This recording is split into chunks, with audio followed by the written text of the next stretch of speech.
আর মাছের ভর্তা কখনো খেয়েছেন? আসলে যে কোনো মাছের ভর্তা খেতে অনেক টেস্টি এবং এক প্লেট ভাত খাওয়া যায় এক নিমিষে। তো কেমন আছেন সবাই? অনেক দিন পর একটা সিম্পল রেসিপি নিয়ে হাজির হলাম।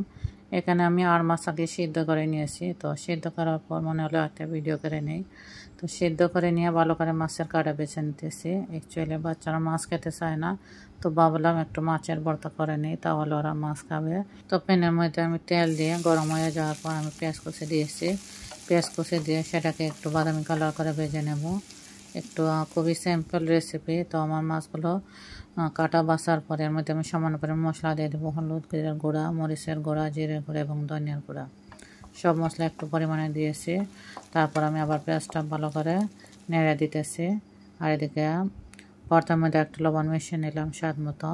লবণ মিশানোর পর মশলাগুলো সুন্দর করে মিশিয়ে নেব মাছের সাথে।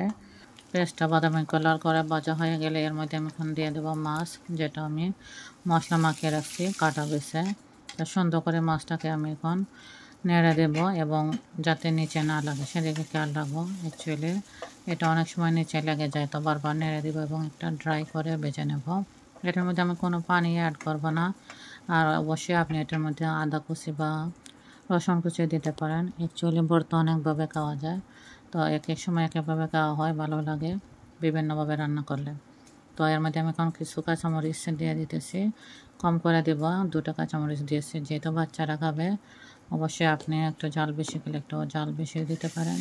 দিয়ে তারপর আমি এটাকে আবার ভালো করে নেড়ে দেবো। তো ভর্তাটা আসলে নিচে লেগে যায়, আর ননস্টিকে করলে সমস্যা হয় না, একটু বারবার নেড়ে দেবো যাতে নিচে না লেগে যায় এবং পুড়ে না যায়, সেদিকে খেয়াল রাখবো। সুন্দর করে মাছটা নেড়ে দিয়ে একটু ভেজে নিয়ে আমি মাছের ভর্তাটা রান্না করবো। তো আসলে মাছটা বাচ্চারা খেতে চায় না তরকারি বা কোনো কিছু রান্না করলে, তো ভাবলাম এভাবে রান্না করলে অবশ্যই খাবে। এরপর দিয়ে দেবো ধনেপাতা কুচি। ধনেপাতা কুচিটা দিয়ে আবার নেড়ে দেবো, সব কিছু একসাথে মিশিয়ে নেব। তো বাচ্চারা মাছ না খেলে অবশ্যই আপনারা এভাবে রান্না করতে পারেন। আর যে কোনো মাছই করা যায়, তবে যে মাছ একটু কাটা কম সেটা রান্না করলে অবশ্যই ভালো। যেমন আর মাছ, বোয়াল মাছ, রুই মাছ, এগুলোতে একটু কাটা কম থাকে। এভাবে রান্না করলে আসলে কাটা না লাগার সম্ভাবনা থাকে না এবং ওদেরও খেতে কোনো সমস্যা হবে না। এভাবে রান্না করে দিতে পারেন বাচ্চাদের এবং বড়োদেরও খুব ভালো লাগবে। আসলে মাছের ভর্তা এমনিতে অনেক ভালো লাগে। তো হয়ে গেছে আমার মাছের ভর্তা রান্না, খুবই সিম্পল একটা রান্না। কেমন লাগছে ভিডিওটি অবশ্যই জানাবেন, ভালো লাগলে লাইক শেয়ার করে দেবেন।